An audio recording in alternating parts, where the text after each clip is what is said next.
নমস্কার, today story uncut.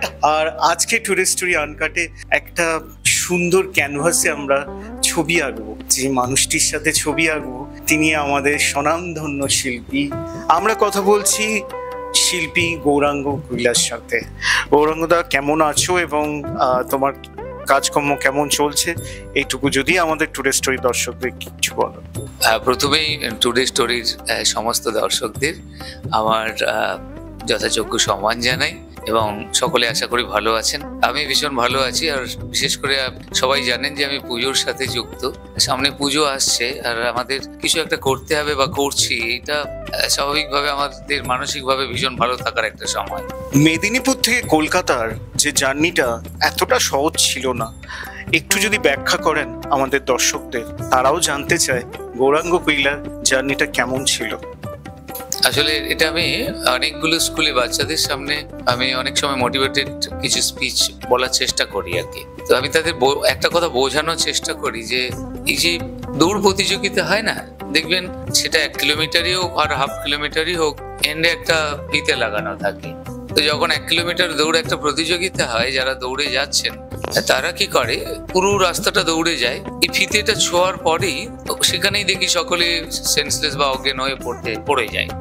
তো আমার মনে হয় যে আরো যদি 50 ফিট বা 50 মিটার দূরে ফিতেটা থাকতো, তাহলে এই ছেলেটা কি এখানে অজ্ঞান হতো? নিশ্চয়ই না। আসলে আমাদের একটা মেন্টাল সেট আপ দরকার হয়, মানসিকভাবে আমাদের একটা প্রস্তুতি নিতে হয় যে আমি কতটা দৌড়বো বা দৌড়ে যাব। সেই প্রিপারেশন যাদের নেই, তাদের এগিয়ে যাওয়া বা পিছিয়ে যাওয়ার কোনো কারণই নেই।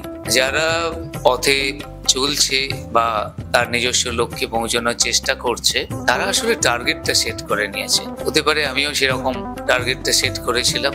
হ্যাঁ, খুব সত্যি কথা যে একা 4টে মানুষের শ্রম দিয়েছি জীবনে, আর সেটাই হয়তো আমাকে আজকে কিছুটা হলেও হয়তো এটাকে সত্যিকারের এগিয়ে দেওয়া কিনা, মানে এগিয়ে থাকা কিনা আমি জানি না, এটা খুব প্র্যাকটিক্যাল কথা।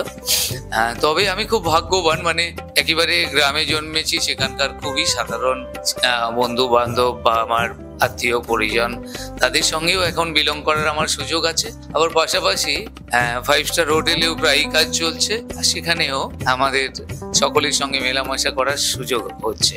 সমাজের এই সব শ্রেণীর মানুষের সঙ্গে এই বিলং করার এই সৌভাগ্য কিন্তু বহু মানুষের হয় না, যেটা আমার জীবনে পেয়েছে। আমার জীবনে বোধহয় এটা সব থেকে বড় প্রাপ্তি বলেই আমার মনে হয়। দীর্ঘ 1 দশকেরও বেশি সময় ধরে কলকাতা দুর্গাপুজোর সঙ্গে আপনি যুক্ত। কলকাতার দুর্গাপুজোর একটা বিবর্তন, সেই বিবর্তনটা আপনি লক্ষ্য করেছেন, সেটা যদি একটু ব্যাখ্যা করেন।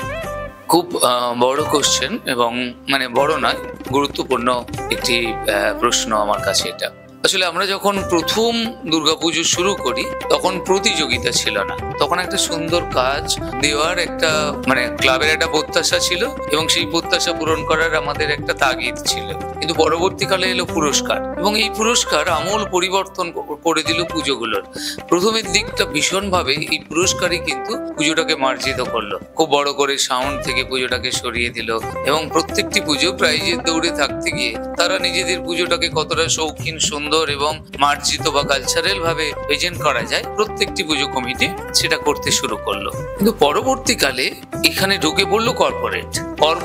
আসলে তাদের কাছে লাভ লসের বাইরে আর কোনো তাদের সংস্কৃতি নেই। তাদের একটাই সংস্কৃতি, কতটা দেবো কতটা পাবো। ফলে কি হচ্ছে, যেখানে সংস্কৃতিটাই ছিল এই উৎসবের মেরুদণ্ড, যখন থেকে কর্পোরেটের হাতে এটা গেল, পুজোটা আয়তনে বড় হলো কিন্তু সাংস্কৃতিক ভাবে পুজোটা কিন্তু ক্রমশ ছোট হতে লাগলো। কোন একটা কোম্পানি সে বলছে যে আমি তো আটার ব্যবসা করি, তো তুমি যদি আটা দিয়ে প্যান্ডেল করো তাহলে প্যান্ডেলের পুরো খরচটা আমি দিয়ে দেবো। অদ্ভুত, শিল্পী ভাবছে আটা দিয়ে আমি কি প্যান্ডেল করবো, যা বাবা, মানে তার প্রয়োজন হোক বা না হোক, কমিটি বলছে যে দেখো যদি কিছু করতে পারো, কারণ টাকাটা এসে যাবে। গৌরাঙ্গদা, রীতিমতো হলুদ দিয়ে প্যান্ডেল হয়েছে।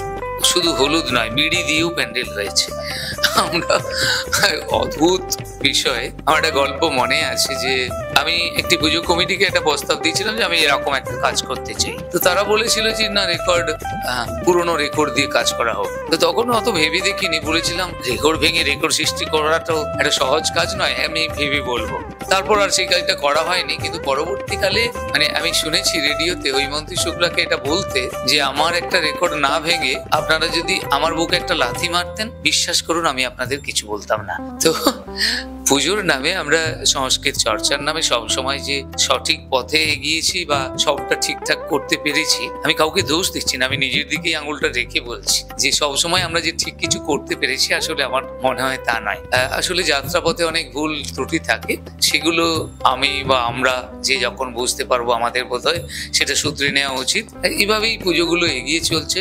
বর্তমান পুজো কিন্তু পুজোর দিকে নেই, উৎসবের দিকে নেই, প্রাইজের দৌড়ে। এখন একটা কথা বলা হচ্ছে দুর্গাপুজো আর্ট, দুর্গাপুজো ফেস্টিভ্যাল বা এইসব বলা হচ্ছে না। এটাতে আমার একটা তীব্র আপত্তি আছে। আসলে তাহলে কি আমি আর্টের বিরোধী? না, একেবারেই তা না। আসলে পুজোটাই একটা সব থেকে বড় আর্ট। এই প্রাচীন যে পুজো কনসেপ্ট, পুজোটাই এত বড় একটা আর্ট যে সেটাকে এখন আমরা ছুঁতে পারবো না। আজকে আমরা যে যা শিল্প চর্চা করি না কেন, আজও আমরা অজন্তা ইলোরাকে ছেড়ে বেরোতে পারিনি। একটা বিল্ডিং করতে যাব, একটা মন্দির করতে যাব, সব কিছুর মধ্যে সেই সব ছাপগুলো কিন্তু থেকেই যাচ্ছে, অর্থাৎ সেগুলোকেই লালন পালন করে যেন আমরা করে খাচ্ছি। তো আমার কাছে মনে হয় পুজোটাই একটা অনেক বড় আর্ট। আর পুজোর দুটো জিনিস আমার কাছে খুব গুরুত্বপূর্ণ মনে হয়। এক হচ্ছে মানুষের ভক্তি শ্রদ্ধা চর্চার একটা সুন্দর এনভায়রনমেন্ট, এবং পাশাপাশি উৎসব চাই। দেখুন, আমরা এই যে সংসার জীবনে প্রতিদিন প্রতিনিয়ত আমরা নানান সমস্যার মুখোমুখি হচ্ছে, এই এত কিছুর মধ্য থেকে বেরিয়ে আমরা সবাই উৎসবের দিনে একটু আনন্দে মেতে উঠতে চাই।